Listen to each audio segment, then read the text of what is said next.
Solving application problems using quadratics. Please keep this information in mind as we work through some example problems and when solving problems of this nature. When solving application problems that lead to quadratic equations, there might be a solution that does not satisfy the physical constraints of the problem. For example, if x represents the width of a garden and the model equation is quadratic with two distinct solutions, one of the solutions might not make sense.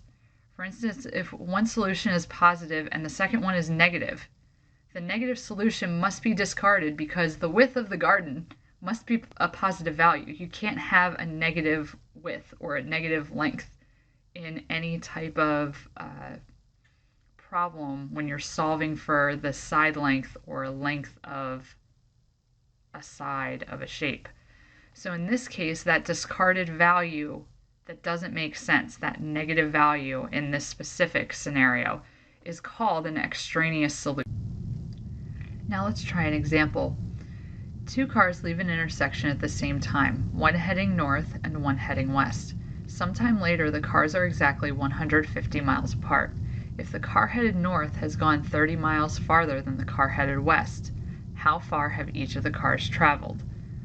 Okay, let's begin by trying to draw out a diagram and identifying the key pieces of information to help us draw the diagram. Two cars are leaving an intersection at the same time, one heading north and the other heading west. And notice north and west are perpendicular to one another. Sometime later, the cars are exactly 150 miles apart, so the distance from this point to this point will be 150. So let's actually redraw this a little bit bigger. And we know that we have 150 miles that they are apart. If the car headed north has gone 30 miles farther than the car headed west, so we got 30 miles farther, that means plus 30 than whatever we assign the car headed west. So let's assign the car headed west to be x, and then the car headed north to be x plus 30 because it's 30 miles farther. How far then have each of the cars traveled? Meaning we have to figure out our x value and then we can substitute it in and evaluate this expression too. So the first thing we have to do is we have to let x be the westbound car and then x plus 30 be the northbound traveled car. And notice we again have a right triangle, so we can apply Pythagorean theorem to this problem, which is a squared plus b squared equals c squared. And our c value will have to be our 150.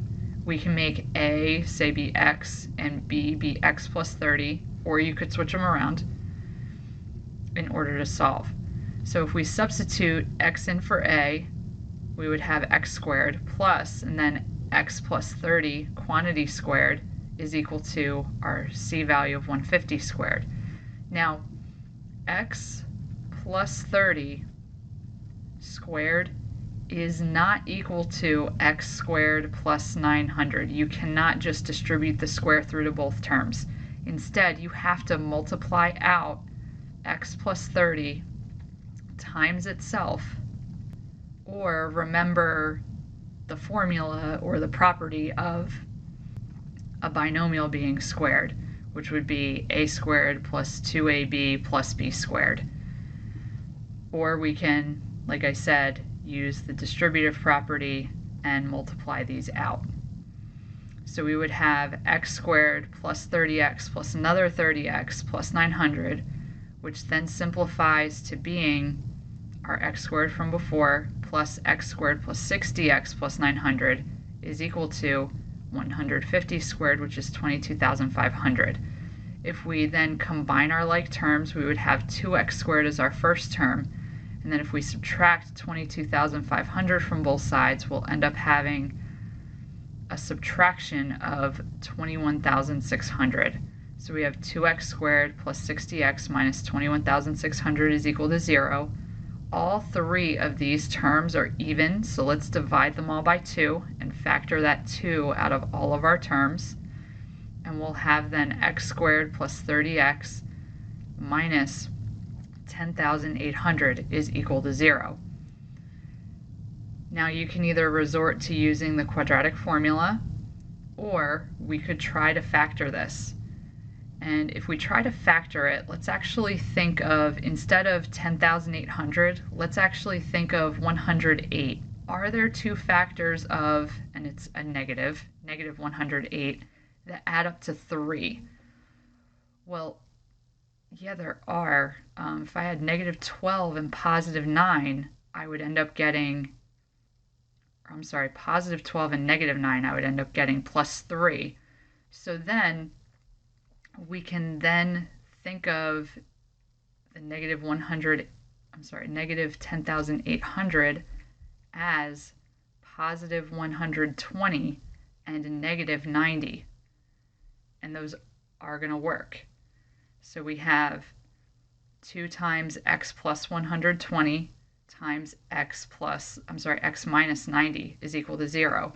And now if we set each set of parentheses equal to 0, we'll end up getting that our x value is negative 120 or positive 90. Well, x is the distance traveled by the westbound car. Can it travel a negative distance? No. So this negative 120 is our extraneous solution. So our x value is 90 miles for the car traveling westbound. And then because the westbound car traveled 90 miles, the northbound car traveled 90 plus 30, which is 120 miles. Here's another example that we can work through. A rectangular lawn area has a length of x plus 12 feet and a width of 2x feet. A square patio is built in one corner with dimensions x by x, reducing the area of the lawn. The new lawn area is 356 square feet. To the nearest tenth of a foot, what are the dimensions of the patio? So we have our rectangular lawn. Length is x plus 12, width is 2x, and a square patio is built in a corner. It actually doesn't matter which corner you put the patio in. It could be the bottom left, top right, or bottom right. They would all end up giving you the same exact x value in the end. And the new lawn area, meaning this green section, is 356 square feet. To the nearest tenth of a foot, what are the dimensions of the patio? Well, we know that the area, this green area of the lawn, is equal to 356, and that's going to be the big rectangle minus the square. So that'll be x plus 12 times our width 2x, and then we're going to subtract out the patio, which is x times x, or x squared. So let's distribute the 2x through to both terms in the parentheses. So we'll have 2x squared plus 24x minus x squared is equal to 356. We can combine some like terms. So we'll then have x squared plus 24x is equal to 356. Now from here, we can solve this using the quadratic formula by moving 356 to both sides, like subtracting it to move it, and then applying quadratic formula, or we could complete the square. Either method is up to you. I'm going to show quadratic formula first. So let's subtract the 356 over, and we'll have x squared plus 24x minus 356 is equal to 0. So now our a value is 1, our b value is 24, and our c value is negative 356. Now remember, the quadratic formula is x equals negative b plus or minus the square root of b squared minus 4ac all over 2a. So if we substitute our values into this formula, we're going to have negative 24 plus or minus the square root of 24 squared minus 4 times 1 times negative 356 all over 2 times 1. So we'll have negative 24 plus or minus the square root of 576. Now we have a minus negative, which means it's going to turn into a plus sign. So we have plus 1,424, and then all over 2. Now if we add these values together, we get negative 24 plus or minus the square root of 2,000 all over 2. Now 2,000 can be broken down into 400 times 5. And if we square root both of these, we'll have 20 and 5. So we then have negative 24 plus or minus 20 times the square root of 5 all over 2. And these are all even numbers, so it can be reduced to be negative 12 plus or minus 10 times the square root of 5. And if we evaluate these in a calculator, we end up getting about 10 and 4/10, or negative 34 and 4/10. Well,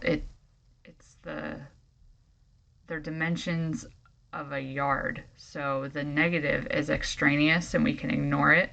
So we have about 10 and 4/10 feet. So this is about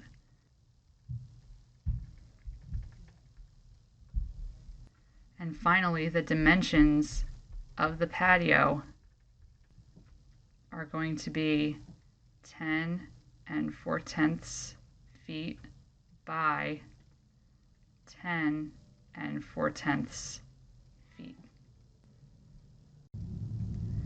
And here we can see the solution to this example, and it does indeed match the solution that we found using quadratic formula.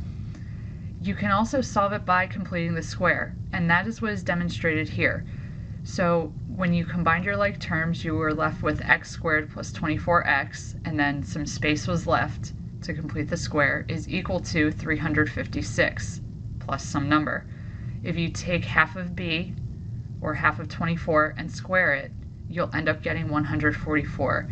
You can add that to both sides, and then from there, x squared plus 24x plus 144 can be rewritten as x plus 12, that quantity, squared. And then if you add up 356 and 144, you get 500. Square root both sides. So we have plus or minus the square root of 500 over on the right, and we have x plus 12 remaining on the left. And then if we subtract 12 from both sides, we end up having that x is equal to negative 12 plus or minus 10 times the square root of 5 feet. And that's exactly what we got here using the quadratic formula, negative 12 plus or minus 10 times the square root of 5. And then when you evaluate it in the calculator, we ended up getting about 10 and 36/100ths, and the question says to round it to the nearest tenth of a foot, so that would make it 10 and 4/10 of a foot times 10 and 4/10 feet there. And again, it's also worth noting that the positive answer can only be applied. The negative value of negative 34 and 4/10 doesn't apply to the length of a side.